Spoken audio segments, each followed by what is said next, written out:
गोपीनाथरावजी मुंडे साहेब यांच्या जयंतीनिमित्त आपण साहेबांच्या चरणी या ठिकाणी नम्रपणे अभिवादन करण्यासाठी आलेलो आहोत। या ठिकाणी आपल्या सर्वांच्या लाडक्या ताई आदरणीय पंकजाताई, आदरणीय धनुभाऊ, आदरणीय प्रीतमताई हे सर्व उपस्थित आहेत। नामदेवरायांनी एक सुंदर अशा प्रकारची मागणी केली।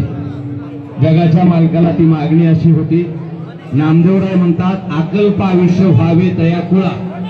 नामदेवरायांची ही मागणी काय होती, तर ज्या कुळातून समाजासाठी, देशासाठी, गोरगरिबांसाठी चांगले व्यक्तिमत्व या ठिकाणी समाजाकरता निर्माण होतात, त्यांच्या कुळाला अकल्प आयुष्य मिळावं। कारण आपल्या साहेबांचं कुळ आपल्या सर्वांच्या डोळ्याला दिसत आहे, इथं आपण सर्वजण पाहतोय हे आपल्या साहेबांचं कुळ आहे।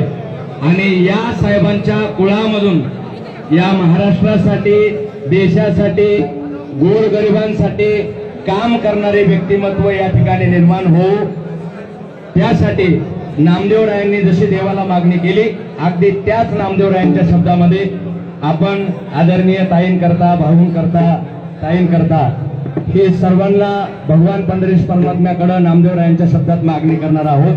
आणि नंतर ज्ञानोबारायांचं 1 मिनिटाचं भजन होईल आणि नंतर ताई भाऊ आपल्याला मार्गदर्शन करतील। ऐका, सर्वांना विनंती आहे, खाली बसून घ्या।